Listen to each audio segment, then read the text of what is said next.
What else? You, me. All right, here we go.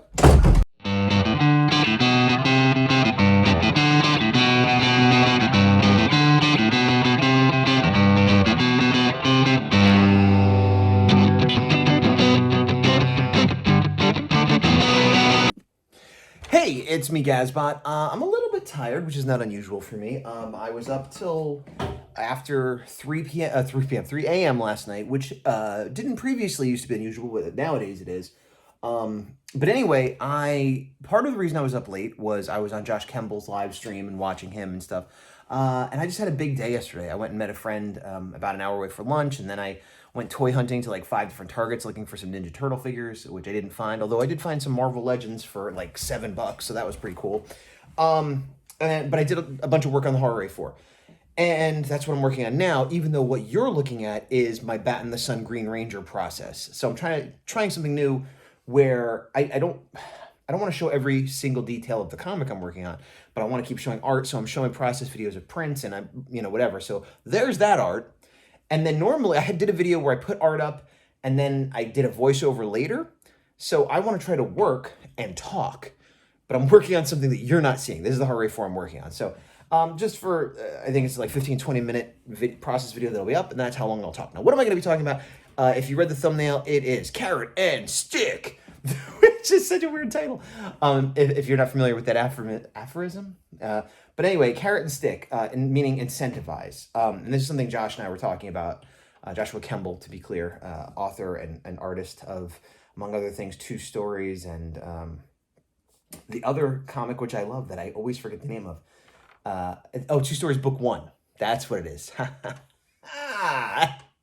Anyway, it reminds me, whatever, I was going to go on a tangent. But anyway, I was talking to him about the horror and how I'm disappointed how long it's been taking, blah, blah, blah, blah, blah, woe is me. And one of the things I was saying was the thing I've stated here of like, well, if I'm not done by the end of the year, I'm quitting. I'm not quitting art, but quitting the Horror A4. I'm not gonna do it. And he's like, I don't want that to happen. I'm like, I don't want that to happen either, man. Like that would be a very sad, depressing, defeated moment in my life. But I need to put some sort of consequence on. So A, I'm doing it publicly so that I have accountability for whoever's watching, and I put it out there. And B, accountability for myself. I think a lot of artists, whether they admit it or not, or know it or not, and I'm not saying every single artist, but a lot of artists work better under a deadline. I need to get my reference. Excuse me one second. My reference for my own characters, who I forget how you know what? I just look at the panel before it, because I'm working on the grays for 2 characters that have sort of complicated gray and black. Yeah, that's fine. I'll just work that. No, you know what? It doesn't have the angle I need. So anyway, I'm going to pause for a second. And so specifically I was saying, how that's like a consequence. That would be a negative reinforcement. The stick. I'm going to get smacked with some uncomfortable, unhappy feelings if I don't accomplish what I set out to accomplish. But then on the same note, the carrot, the carrot ostensibly is, hey, I did the thing I set out to do, and people could read my story, and I'm happy about that. And that's absolutely true. But also, I was the lunch I was having was with a friend of mine who is a artist, a very good artist, and he's a painter. And I was talking to him. We were talking about a lot of things about wishing we could not be working so solo and have studios and bullpenny kind of stuff, or collaborate or whatever. And it was super opportune because I kind of floated the idea a bit, but never really committed, confirmed, of maybe having this artist friend do some work for the horror. Not like pages, but like a pinup or a cover or something like that.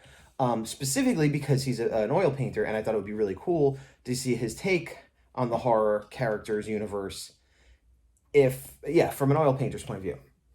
So I talked to him about that, and he said, yeah, I'm in. But the caveat is that there's nothing for him to be in on unless I finish the book. And so I told him, my plan is to finish it by the end of the year. If so, I will be in touch, with appropriate amount of time for you to be able to do something. And if not, then that doesn't happen either. So that's the carrot. That's this is a fun thing that I would love to see happen for a variety of reasons, that if I don't complete the book, will not happen. Why is that not? Okay. And so, and while we're talking about that, Josh pointed out, and I already knew this, but it was worth repeating. You could have smaller carrots as well. Like he was saying, he wanted to finish the panel, and then he was going to play Risk, and that's something I've done many times, and probably a lot of us have, not just with comics, but anything. Like, oh, if I work out today, then I could watch Star Wars or whatever the thing is. If I get my homework done, then I could go to the movies, or I don't even know. But little bargains we make with ourselves, which sometimes it's bargaining in a bad way, but generally the way I've experienced it is sort of incentivized. And so a lot of times I will be like, oh, let me just finish this and then I could do the fun thing or whatever. This is more of a long-term goal, though. Let me finish this huge project, and A, I will not embarrass myself and be disappointed in myself, but B, I will get this fun reward of seeing a painting of one of my characters. And let me see, comments, I wrote Kev sitting down. Oh, okay. So the other thing, the reason I bring this up is because a lot of some artists, I feel like there's a lot of different types of artists, of course, but there's two types that I encounter. The kind that can't wait to sit down and work, and the kind that hate sitting down to work. And I'm the kind that hates to sit down and work, and so is my friend, the painter, Kevin, and we were talking about this, and the other day, I went to Pasadena Comic-Con. I wasn't selling, I just went to, hang out and stuff, and I did an interview with a Ranger actor that you could see on my Action Activate channel, and I wasn't there as long as I thought I was going to be. It was like about an hour and a half drive from my house, and I was only there for about 2 hours, and I kind of ran out of stuff to do, and so I was like, oh, okay. And for whatever reason, I was like, wait, am I kind of near where Kevin lives, because he does live far away from me? And I was. And so I called him, and he picked up. I'm like, hey, man, are you home? He's like, yeah. And I'm like, I happen to be in your area. You want to hang out? Can I come by? What's going on? And he kind of was like, no. And which is a weird thing to say, because again, I don't live near him. And I was like, I'm right next door, and he doesn't work a day job. He's an artist. So he has kind of keeps his own hours. So the fact that he was home and said no seems on the surface unusual. But he then did say, I'm just sitting down to work and to paint. He's like, I literally just sat down, I have the paints out and everything. And I got it, because it is hard to sit down, and especially with painting, there's all the prep work and stuff. And so I wasn't offended, and I completely understood. And I feel like someone else might be like, what the heck, you can paint whenever you want. But I'm like, no, he probably, hasn't painted in a day and a half, and he's beating himself up about it. And finally he's sitting down to work, and it's like, oh, now I have to not do it to be a good friend. And I was like, no, that's fine. I get it, man. And that's unfortunately that's how it is for a lot of us. If I am actually drawing, oh, I don't want to do any, it's so hard for me to do it. I don't want to do anything else. And that's where the incentive could come in to get you. Oh man, my screensaver just came on, which means my reference goes away. And again, I'm just doing reference for the shadows of, because I'm doing black and white, and I'm doing two-tone. Certain things I color in with a dark gray, just like a flat color, and then I'll put the shading in over it. Kind of roughly sideways, digitally mimicking old black and white comics like Ninja Turtles and Akira and things like that would basically use duotone or zipatone. And so they have it would be black and white, but there'd be shades of gray, but a very limited shades of gray. And so I try to limit myself like that instead of just kind of doing whatever I want, because while there's nothing wrong with that, then it starts to almost look like a full grayscale pencil rendering kind of drawing, and that's not what I'm going for a variety of reasons, one of which is it would take me forever, and I'm already so slow, I don't need to add more time to things. But the other reason just being that it's an aesthetic I like that I'm going for. I have a very comic book style with heavy ink lines and, a little bit cartoony, even for superhero type comics. And so full painterly grayscale would look kind of weird. It could be done. I guess some fantasy artists do that kind of stuff, but again, it's not what I want. Even if it would work, it's not what I want. But so yeah, so the carrot and the stick, it might be a good idea to give yourself little incentives or little consequences if you do or don't succeed in the things you're doing. I'm not talking beat yourself with a stick or, spend all your money on something you can't afford, but realistic goals and realistic consequences. Even just deadlines, give yourself a deadline, make it public. And then when you blow it, you'll feel embarrassed and good. You know, like feel embarrassed. It's not the end of the world. And then, you know, hopefully you do better next time. Yeah, well, and that's the other thing. Having a deadline, I find if somebody had hired me to do this page and have the inks and the grays done, you know, in 2 weeks, let's say, I'd have it done. I meet my deadlines. Now, worst case scenario, I'm staying up nights and ruining my health to do it, which I've done, and I'm sure I'll do again in the future. That's not ideal. But best case scenario, I do it to the best of my ability, and it maybe is, well, do it to the best of my ability in that time. And so maybe it's not perfect. Maybe it's not exactly how I would like it to be, but it's done and it's satisfactory. And to the casual observer, it's fine. And it's whether or not they think it's amazing, it's usually perceived, and I'm saying this based on experience, as, you know, my level of artwork, as good as anything else I would draw, generally speaking. Now, maybe an artist friend could point out a few little things that, like, you kind of skimped on that, or usually do this better, or whatever. But generally speaking, the public at large, which is who we should be aiming for most of the time, not that you don't want artists to respect your work, but, like, that's a tough trap to fall into, of, like, wanting to be the artist's artist, you know? And then you notice every little flaw that, again, the layperson, who is the much bigger audience and who really we should be aiming for, in my opinion. Or that's who I'm aiming for, let's put it that way. Yes, I want my artist friends to like it, and if some artist cited me as some sort of influence, that would be fantastic. But I'd rather have, you know, a couple thousand people who aren't artists buy my book and like it, you know, preferably more than that. But, you know, I'm trying to be realistic here. And so if there's a deadline, I just have to get it done, and it has to be good enough. And I don't mean that in a lazy, reductive way. I mean it in a finished, not perfect, you know, Jake Parker kind of way. And so I have to, yeah, when you're your own client, you can revise forever. And that's not a good thing, in my opinion. And I've talked about, like, especially for me, because I have trouble with this. There's the law of diminishing returns of how many times can I redraw this hand before I've spent, and this is not hyperbole or exaggeration, I've spent hours redrawing a hand or a face or something. And the first time I redraw it, it gets like 50% better. The second time, like 25% better. The third time, like 10% better. And then it's like 3%, 1%. It's not worth 3 hours to make something 6% better. It's just not. It's like, you know what? I'm just not that good at drawing that yet. This is how good I am at drawing it. If I redraw it, I get a little better. And then you start cheating it of, like, well, if I redraw it 10 times, I could draw it better than I can actually draw it. And I do that. But at some point you hit a wall even there where you're just wasting time. And I've said this before, and I'll probably say it again, because it's the number one thing I struggle with, aside from motivation. And that's part of what kills motivation too, I think, redrawing the same thing over and over and over again instead of just moving on.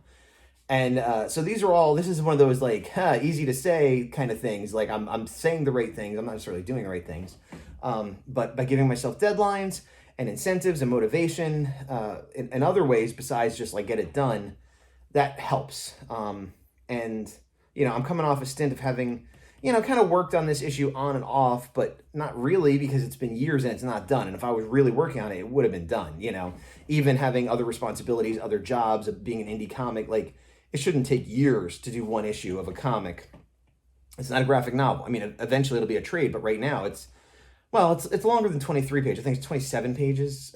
I got to double check that, but it's a little bit longer than an average comic. But yeah, it shouldn't take several years to do, in my opinion. I know I'm capable of doing it quicker. I love the idea of getting a page a week done right now, which is very, very slow. Usually, you know, professionals do a page a day, but of course that's just pencils or inks or whatever, but I'm just doing inks, actually, because the pencils are done. So I'm doing inks and grays. Maybe I revise the pencils a little as I go. But I don't know. I hate saying goals because I don't want to say goals that are too easy and then feel like, haha, I did it. And I don't want to say goals that are too hard and then feel bad about myself. But a page a week I'd be ecstatic with. I'm not going to be hitting that, at least not anytime soon. But a panel a week I'm not happy with only that level of progress. But if I get a panel a week done, I will be satisfied. And I'm not giving myself a carrot. The stick is, if I don't do a panel a week, I'll be disappointed in myself. And I'm letting you all know that that's kind of the goal I'm sort of heading for. If I don't get a panel a week done, I mean, if I do, then nothing. Then I just go, okay, I did it. Now, if I got like a whole page done in a week, I'd be like, yeah, go me. And again, no specific reward, but I'd be like I'd be hitting the expectations of like the high end of what I'd really like to be doing in a perfect world. Well, in a perfect world, I'd be doing a page a day, but a realistic perfect world with who I am in my life situation. So that being said, this is the end of the week, and I'm trying to get panel 2 of page, I think, 12 done. And that's what I'm working on. And it also helps because it's a finite deadline on a seemingly infinite project. This is obviously not infinite, but I've got pages upon pages to do. But if I say, okay, well, I got to at least get a page a week done, a panel a week done, and I'm on this panel right now, and all I got to do is finish the grays, it's a lot easier for me to sit down and try to just get those grays done than like, oh, I got to get the whole page done, or just nebulously work on it a lot, quote unquote. So, and I get charged up, after talking to Josh, after talking to my friend Kevin. It's that balancing act too of like, how much do you socialize, how much do you put online to psych yourself up and incentivize yourself and motivate yourself versus, well, now I'm just doing all the advertising and all the fun stuff and all the, I'm studying forever and never actually getting to the work kind of thing. I'm not that this is studying, but that's another trap you could fall into, obviously. And that being said, I'm constantly thinking of taking some kind of class or going back to school, not full time, but like, let me take some drawing classes, or let me take some anatomy classes, or just whatever. There's a podcast I listen to, 3 Point Perspective, with 3 illustrators, Will Terry, Jake Parker, and Lee White. And they're mostly talking about children's book illustration, but they talk about comics a little bit. And I like listening to it mainly because they talk about the business side of it a lot, which I find interesting more than the creative side. They talk about the creative side objectively. Like, here's things you could do right and wrong, and you got to get your tones. Like they don't talk about inspiration a lot, which I'm not against, but like that's never my problem. Some artists might find that like the muse is not my problem. I have a million ideas that I can't follow through on. That's my problem. Or I'm following through on them, but I'm having trouble, technically getting it what I want to do, or I don't understand why I have no engagement on that post on the internet and stuff. And that's the kind of stuff that they talk about. And they're also just kind of like art buddies, and it gives that vibe of being in a studio, which is nice. Where was I going with this? Important motivator. Yeah, I don't know, but motivating with the carrot and the stick to get things done. Let me see. I spit on my iPad. I'm talking a lot. And now I dribbled. I'm a mess, everybody. You would think like, oh, he's all buzzed up on caffeine. I'm exhausted because I didn't get a great night's sleep. Not as bad as I thought I'd be, though. I was very charged up yesterday. Like, I wasn't strung out on caffeine. Like, the last cup of coffee I had was like a couple sips of a Starbucks that I didn't even finish at like 5 o'clock. So by 3 a.m, that wasn't that.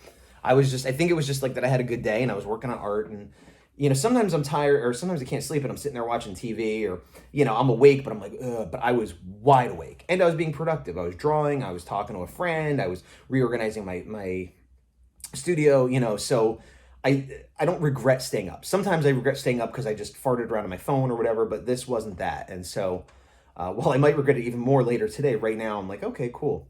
But for now, I was about to show you this, but that defeats the whole purpose.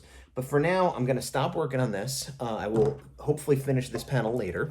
But I will look at my notes here. I wanted to try to have some sort of theme. And my notes are carrot and stick, Etsy coms. Oh, I'll leave that for next time. Josh, Horror 4, Kevin, sitting down. Good enough. So, thanks for watching this. I'm going to be trying to post these roughly once a week. And they'll always be a slightly different format. This is the format this week. I've decided I'm not going to do separate show, for lack of a better term, of the horror production reports. I'm just going to mix them on into the Gaz report. So sometimes I'll talk more about it than others. But this is the catch-all format. One other thing I'll talk about now that I put my art away and I can focus, is, I'll talk about that next time. Now I'm starting to get ideas for topics, but I don't want to blow them all right now, right? Yeah, okay. Mandalorian Season 3 started. I didn't hate the first episode, but I'm very worried. They set up a lot of things that don't make sense and or I'm not invested in. Okay, so let's see. Bye.